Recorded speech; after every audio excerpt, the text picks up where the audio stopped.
새해를 맞이하여 여러분과 여러분의 가정에 하나님의 축복이 넘치기를 주의 이름으로 간절히 축원을 드립니다. 오늘은 본 말씀을 중심으로 너희 하나님을 보라는 설교의 제목으로 함께 은혜를 나누고자 합니다. 새해 첫 예배를 드릴 수 있게 해주신 하나님께 존귀와 영광과 감사를 드립니다. 너희 하나님을 보라는 말씀은 우리 교회가 지향하고 나아갈 2001년 표어입니다. 하나님은 영이시기 때문에 눈으로 본다든지 손으로 만질 수 있는 분이 결코 아닙니다. 하나님은 거룩하시기 때문에 죄성을 가진 인간이 직접 만나 악수를 한다든지 마주 앉아 음식을 나눌 수 있는 것이 일이 불가능한 일인 것입니다. 그러나 성경을 보면 흔하지 않습니다만 하나님이 사람을 만나주시는 경우가 있음을 발견할 수가 있습니다. 어느 날 아브라함이 살고 있는 집에 손님이 찾아왔습니다. 모두 세 사람이었습니다. 아브라함은 반갑게 그들을 영접하고 식사를 대접합니다. 떡을 만들고 송아지를 잡아 정성껏 그들을 대접합니다. 그런데 놀라운 것은 한 사람은 하나님이셨고 두 사람은 하나님을 수행하는 천사들이었습니다. 그날 거기서 하나님은 아브라함과 여러 가지 이야기를 나누십니다. 특별히 아들을 낳게 해주시겠다는 약속도 하셨습니다. 출애굽기 33장 11절을 보면 사람이 자기의 친구와 이야기함과 같이 여호와께서는 모세와 대면하여 말씀하셨다라고 말씀하고 있습니다. 그리고 십계명 두 돌판을 받아 시내산을 내려오는 모세의 얼굴에 광채가 났다라고 말씀합니다. 하나님은 모세를 친구 대하듯이 해주셨고 대면하여 말씀하여 주셨습니다. 그것은 그만큼 모세를 신뢰하고 사랑하고 있다는 증거 중에 하나인 것입니다. 그러나 누구나 그렇게 대하신 것은 결코 아닙니다. 하나님을 만난 아브라함이나 하나님을 대면한 모세는 우리가 닮고 또 닮아야 할 대표적인 인물이 아니겠습니까? 본문 9절을 보면 너는 힘써 소리를 높이라 두려워하지 말고 소리를 높여 유다의 성읍들에게 이르기를 너희의 하나님을 보라고 성경은 말씀하고 있습니다. 이사야 40장에 기록된 당시 이스라엘 민족은 바벨론의 포로 생활을 하고 있었습니다. 고통과 절망으로 신음하는 이스라엘 백성들에게 하나님은 포로 생활은 곧 끝난다. 그리고 하나님이 다스리는 때가 곧 임한다라는 메시지를 이사야를 통하여 말씀하여 주셨습니다. 그리고 그 하나님이 어떤 하나님이신가를 친히 밝혀주고 있습니다. 여기서 너희 하나님을 보라는 말씀은 얼굴을 보라, 대면하라는 것이 아니라 하나님이 정말 어떤 하나님이신가, 하나님은 어떤 일을 하시는가를 네가 이해하고 믿으라는 말씀인 것입니다. 듣는 것도 축복이요 보는 것도 축복입니다. 우리는 신령한 눈으로 영원한 나라를 보고 하나님을 봅니다. 그런데 믿음이 없으면 아무것도 안 보입니다. 눈 가운데 가장 위대한 눈은 하나님을 뵐 수 있는 눈이요 하나님이 하시는 일을 보는 신령한 눈인 것입니다. 너희 하나님을 보라. 그 하나님이 어떤 하나님이신가를 오늘 본문은 분명하게 저와 여러분에게 일깨워 주시는 말씀이 오늘 본문의 말씀입니다. 첫째로 강하신 하나님이십니다. 오늘 본문 10절에 보니까요. 보라 주 여호와께서 장차 강한 자로 임하실 것이요 친히 그의 팔로 다스릴 것이다라고 말씀하고 있습니다. 그 당시 세계를 지배하는 두 나라가 있었습니다. 아수르와 바벨론입니다. 그러나 초강대국이었던 아수르는 바벨론보다 먼저 망했고 바벨론도 뒤를 이어서 그만 망하고 맙니다. 바벨론을 멸망시킨 나라는 메대와 바사입니다. 메대와 바사도 어떻게 됩니까? 헬라에 의해서, 헬라는 로마에 의해서 모두가 망하고 맙니다. 지상나라는 영원한 나라가 아닙니다. 영원한 강국도 아닙니다. 그러나 하나님이 다스리는 나라는 영원합니다. 강합니다. 사라지지 않습니다. 그것은 바로 우리가 믿는 하나님은 강하시기 때문입니다. 이사야 40장 26절을 보면은요, 그의 권세가 크고 그의 능력이 강함으로 하나도 빠짐이 없느니라고 말씀하고 있습니다. 나는 약합니다. 그러나 하나님은 강하십니다. 나는 할 수 있는 것보다 할 수 없는 것들이 더 많이 있습니다. 그러나 하나님은 못하심이 없으십니다. 하나님을 어떤 신으로 믿느냐에 따라서 신앙이 결정되고 우리의 삶이 좌우된다는 것을 우리는 기억해야 할 것입니다. 사람들이 만든 신 정도로 생각한다면 그런 신에게 나를 맡기고 내 인생 문제를 맡길 수는 없는 것입니다. 그러나 하나님을 천지 만물을 창조하셨고 전지, 권능, 능력, 위엄, 구원의 하나님이심으로 믿는다면 모든 것을 맡기고 모든 것을 의지할 수가 있는 것입니다. 위대한 신앙의 사람들은 모두가 그런 믿음으로 살아왔음을 우리는 기억합니다.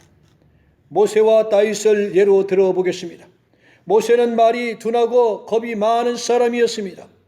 애굽으로 들어가 이스라엘 민족을 해방시키라고 하나님께서 명령을 내리셨습니다. 그러나 그는 이 핑계 저 핑계로 불순종합니다. 저는 말이 어눌합니다. 이스라엘 백성이 제 말을 듣지 않을 것입니다. 바로 왕이 저를 가만두지 않을 것입니다라며 거부했습니다. 하나님은 그에게 또 말씀하십니다.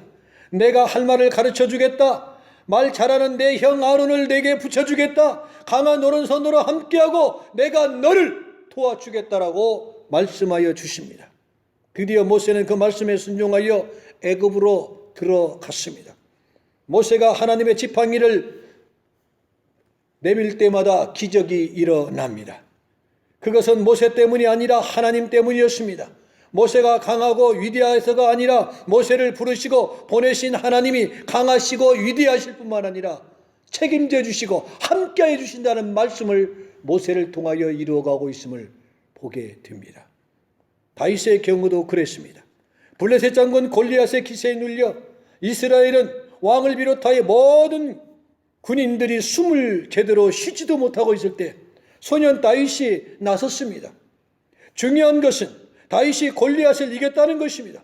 이 대목에서 다윗이 물맷돌을 던져서 골리앗의 이마를 쳤고 그 돌에 맞아 골리앗이 쓰러졌습니다. 그가 골리앗을 마주하며 한 말이 사무엘상 17장 45절 이하에 이렇게 나옵니다. 다윗이 블레셋 사람에게 이르되 너는 칼과 창과 단창으로 내게 나오거니와 나는 만군의 여호와의 이름 곧 네가 모욕하는 이스라엘 군대의 하나님의 이름으로 내게 나아가노라고 했습니다. 오늘 여호와께서 너를 내 손에 넘기리니 내가 너를 쳐서 내 목을 베고 블레셋 군대의 시체에 오늘 공중에 세워 땅의 짐승들에게 주어 온 땅으로 이스라엘에게 하나님이 계신 줄을 알게 하겠노라고 했습니다. 그리고 여호와의 구원하심이 칼과 창에 있지 아니함을 이 무리에게 알게 하리라. 전쟁은 여호와께 속한 것인즉 그가 너희를 우리 손에 넘기시리라. 네 눈으로 보리라. 확신의 찬, 믿음의 찬 외침이 있었습니다. 다윗은 자신을 믿지 않고 하나님을 믿었습니다. 다윗은 자기 이름이나 용맹이나 경험을 내세우지 않고 하나님의 이름을 내세웠습니다. 다윗은 소년입니다. 그러나 하나님은 위대하고 강하십니다. 내가 코로나 바이러스를 이길 수가 없습니다. 현대 과학이 코로나 바이러스를 이길 수 없습니다. 믿을 수도 없습니다.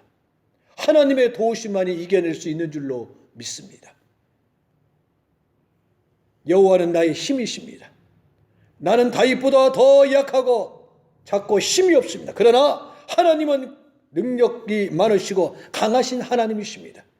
이사야 선지자는 그 하나님을 보라고 외친 것입니다. 너의 하나님을 보라. 다윗의 외침이 오늘 저와 여러분의 외침으로 듣고 2021년도에는 하나님을 바라보고 의지하는 우리 온 교우들이 되기를 축복합니다.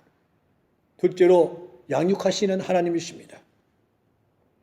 본문 11절을 보면은요, 그는 목자같이 양떼를 먹이시며 어린 양을 그 팔로 모아 품에 안으시며 젖먹이는 암컷들을 온순히 인도하신다라고 말씀하고 있습니다. 먹이시고 품에 안으신다는 것은 어린아이를 양육하는 어머니를 연상케 하는 것입니다. 갓 태어난 새 생명은 한순간도 어머니의 돌봄과 양육이 떠나면 안 됩니다. 자식을 키우는 양육 속에는 사랑이라는 묘약이 담겨져 있습니다. 사랑하기 때문에 돌보고 키우고 보호하는 것입니다. 하나님이 자기 백성을 그렇게 하시겠다는 것입니다. 암탉이 병아리를 품떠 품어주시는 하나님, 나의 앞길을 인도하여 주시되 앞서가시는 하나님, 얼마나 고맙고 감사하고 용기 백배합니까? 지금 미국에요 17대 1의 코로나 바이러스 확진입니다. 걸리지 않으신 분이라면 여러분은 17명 중에 1명이라는 것입니다. 코로나 바이러스가 우리 턱 밑에까지 지금 들어닥치고 있습니다. 코로나 바이러스를 두려워하는 마음이 하나님을 두려워하는 마음이 되기를 원합니다. 예방약을 의지하는 것보다 하나님을 의지하는 마음이 더 크실 수 있기를 원합니다. 이사야 31장 5절을 보면 새가 날개치며 그 새끼를 보호함같이 나 만군의 여호와가 이스라엘을 보호할 것이라. 그것을 호위하며 건지며 뛰어넘어 구원하리라 했습니다. 그 하나님을 보지 않고 누구를 바라보겠느냐는 것입니다. 그 당시 애굽을 바라보고 의지하면 살 길이 있다는 사람들에게 애굽은 사람이다, 신이 아니다. 그들의 말들은 육체여 영이 아니다. 하나님이 손을 펴시면 돕는 자도 도움을 받는 자도 엎드려져 함께 멸망하리라고 말씀하셨습니다. 이제 말씀을 마치겠습니다. 사랑하는 성도 여러분, 하나님을 바라봅시다. 2021년 새해가 밝았습니다. 너희 하나님을 보라고 말씀하십니다. 그 하나님이 어떻게 인도하셨습니까? 우리는 분명하게 찬양하지 않습니까? 지금까지 지내온 것 주의 크신 은혜라. 그 은혜를 안다면 그 하나님을 바라보고 의지하는 여러분이 되기를 심히 원합니다. 코로나 바이러스로 어렵고 힘들 때, 막막하고 길이 막혔을 때, 절망의 먹구름이 앞을 막았을 때, 더 이상 살 길이 막히고 희망이 사라져 바로 그때 거기서 하나님을 바라봅시다. 새해 주만 바라보는 하나님의 사람이 되시기를 주의 이름으로 간절히 축원을 드립니다. 기도하겠습니다. 이제는 우리 주 예수 그리스도의 은혜와 성부 하나님의 무한하옵신 사랑하심과 성령님의 교통, 교제, 역사, 인도 충만하심의 은총이 2021년 새해를 맞이하여 너희 하나님을 보라는 그 하나님을 바라보며 의지하며 살기로 결심하고 다짐하는 모든 종들과 가정 위에 이제로부터 영원토록 함께 있을지어다. 아멘.